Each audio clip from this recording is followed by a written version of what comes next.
Hello friends, welcome to Inatta foods. இன்னைக்கு இனட்டா ஃபுட்ஸில் நம்ம பார்க்க போகிற ரெசிபி சுவையான, அதே சமயம் ரொம்ப குவிக்காக செய்யக்கூடிய ஒரு லஞ்ச் பாக்ஸ் ரெசிபி. அதாங்க பூண்டு சாதம் வித் பொட்டேட்டோ கறி. வாங்க ரெசிபிக்குள்ளே போகலாம். இந்த ரெசிபி செய்கிறதுக்கு ஒரு பேன் எடுத்துக்கலாம். பேன் சூடாகட்டும். ஹீட் ஆகிட்டு இருக்க பேனில் 3 டேபிள் ஸ்பூன் உளுந்தம் பருப்பு, 2 டேபிள் ஸ்பூன் கடலை பருப்பு, 1 டேபிள் ஸ்பூன் மல்லி விதை, 10 மிளகு. நம்ம இந்த ஸ்பைசஸ் எல்லாத்தையும் ட்ரை ரோஸ்ட் பண்ணிக்கலாம்.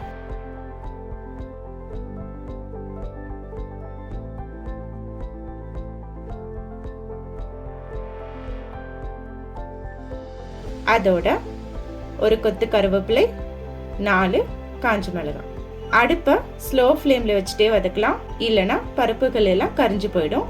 உங்க காரத்துக்கு தகுந்தப்புல வரமிளகாவும் மிளகும் கூட்டி குறைச்சும் சேர்த்துக்கலாம். நம்ம விட்டுருக்க பருப்பு வகைகள் எல்லாமே நல்லா ட்ரை ரோஸ்ட் ஆயிடுச்சு. இப்போ ஒரு பிளேட்டுக்கு டிரான்ஸ்ஃபர் பண்ணிக்கலாம். ஆறட்டும். இப்போ ஒரு 20-25 பல் பூண்டை அதே வானலியில வதக்கி விட்டுக்கலாம். எண்ணெய் எது விட வேண்டாம். பூண்டையும் ட்ரை ரோஸ்ட் பண்ணிக்கலாம். பூண்டுகள் எல்லாம் நல்லா வதங்கி வரட்டும். கரைஞ்சிடாம பார்த்துக்கோங்க. நல்லா வதங்கிருச்சு. ஒரு பிளேட்டுக்கு டிரான்ஸ்ஃபர் பண்ணிடலாம். இப்போ ஆறிடுச்சு. நம்ம எடுத்து வச்சிருக்க அந்த பருப்பு வகைகள் எல்லாத்தையும் மிக்சியில நல்லா கொரன்னு அரைச்சிட்டு வந்துக்கலாம். அரைச்சாச்சு. அதோட நம்ம வதக்கி வச்சிருக்க பூண்டு, 1/4 டேபிள் ஸ்பூன் உப்பு விட்டுக்கலாம்.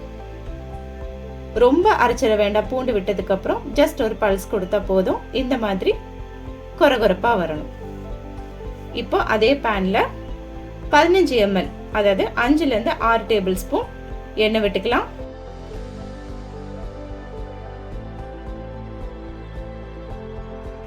எண்ணெய் காஞ்சதும் 10 முந்திரி பருப்பு, ஒரு கைப்பிடி அளவுக்கு கடலை விட்டுக்கலாம். முந்திரி கடலையும் எண்ணெயிலே வதக்கி விட்டுக்கலாம். நல்லா வதங்கட்டும்.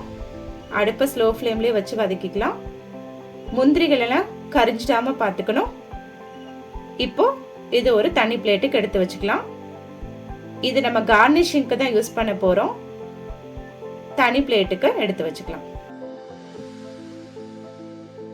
எண்ணெயெல்லாம் நல்லா வடிச்சு எடுத்துக்கலாம். இப்போ இதே எண்ணெயில 1/2 டேபிள் ஸ்பூன் கடுகு நல்லா பொரியட்டும். அதோட 1/2 டேபிள் ஸ்பூன் உளுந்தம் பருப்பு விட்டு பொரிய விடலாம். ஒரு கொத்து கருவேப்பிலை. இதோட ஒரு 10-15 பல் பூண்டு.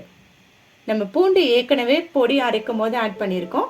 இது இன்னும் கொஞ்சம் நம்ம ஃப்ளேவர் கொடுக்கறதுக்காக எக்ஸ்ட்ரா கொஞ்சம் பூண்டு ஆட் பண்ணிக்கிறோம். பூண்டு நம்ம சேர்த்துக்கிறதுனால ஹெல்த் வைஸ் நமக்கு ரொம்ப நல்லது. முக்கியமா கொலஸ்ட்ரால் ப்ராப்ளம் எதுவும் இல்லாம நம்மளே பாதுகாக்கும். இப்போ நம்ம வடிச்சு வச்சிருக்க ரைஸ், அதாவது 1 கப் ரைஸ், 1 டேபிள் ஸ்பூன் உப்பு, கொஞ்சமா எண்ணெய் விட்டு வடிச்சு வச்சிருக்கேன். இந்த ரைஸ் செய்யறதுக்கு ஒரு 1/2 hour முன்னாடியே வடிச்சு வச்சிடலாம். நல்ல ஆறுன சாதத்தை தான் போடணும். சுடு சாதத்தை போட்டுறாதீங்க. ரைஸ் விட்டதுக்கு அப்புறம் அடுப்பை ஆஃப் பண்ணிடலாம். இப்போ இந்த பூண்டு பொடிய ரைஸ் மேல தூவி விட்டுக்கலாம். நான் ஒரு 4-5 டேபிள் ஸ்பூன் யூஸ் பண்ணேன். நல்லா கலந்து கொடுத்துக்கலாம்.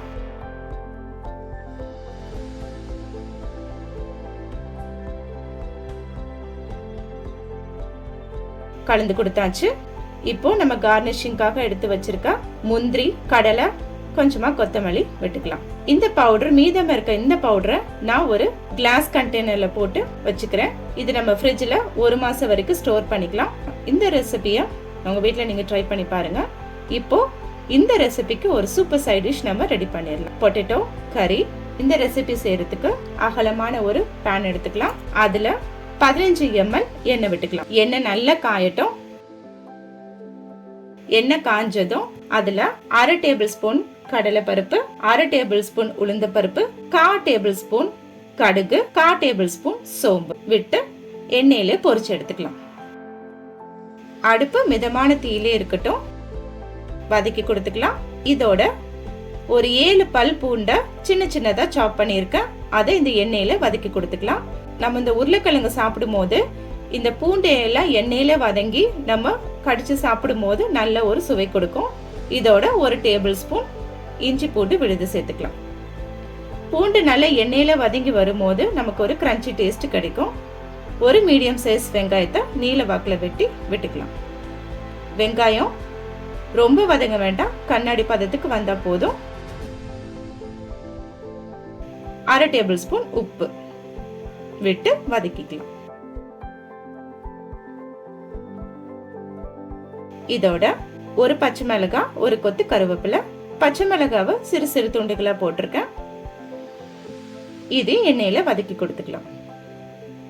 இப்ப நம்ம விட்டுருக்க வெங்காயம் எல்லாம் வதங்கி வந்திருக்கு. இதோட ஒரு மீடியம் சைஸ் தக்காளியை விட்டுக்கலாம். தக்காளி சாஃப்ட் ஆகட்டும், அது வரைக்கும் வதக்கி கொடுத்துக்கலாம்.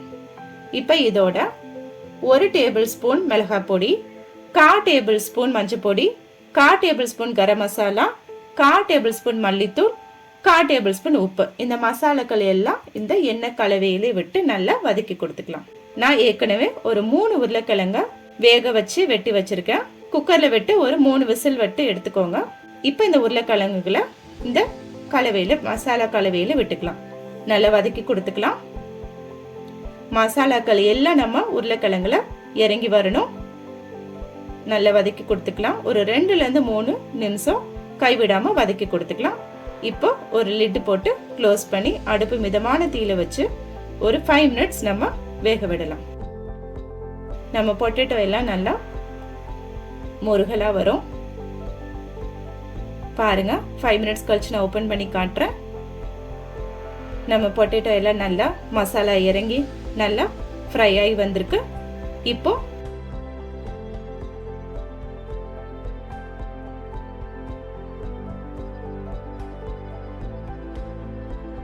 கொஞ்சமா கொத்தமல்லி தூவி அடுப்பை அணைச்சிடலாம். சுவையான பொட்டேட்டோ மசாலா ரெடி ஆயிடுச்சு. இந்த ரெசிபியை இப்போ ஒரு பிளேட்டுக்கு டிரான்ஸ்ஃபர் பண்ணிடலாம். நம்ம ஏற்கனவே செஞ்சு வச்சிருக்க பூண்டு மசாலா சாதம் அதோட இந்த பொட்டேட்டோவை வச்சு சர்வ் பண்ணலாம். இந்த ரெசிபியை உங்க வீட்டில் ட்ரை பண்ணி பாருங்க, ரொம்ப நல்லா இருக்கும். நீங்க ட்ரை பண்ணி பார்த்துட்டு உங்களோட கருத்துக்களை கமெண்ட் பாக்ஸ்ல தெரிவிங்க. மீண்டும் உங்களை அடுத்த ரெசிபில சந்திக்கிறேன். உங்களுக்கு எங்க ரெசிபி பிடிச்சிருந்ததுன்னா லைக் பண்ணுங்க, ஷேர் பண்ணுங்க, சப்ஸ்கிரைப் பண்ணுங்க. முடிஞ்ச அளவுக்கு எங்க இன்னட்டா ஃபுட் சேனலுக்கு சப்ஸ்கிரைப் பண்ணுங்க. Bye, take care.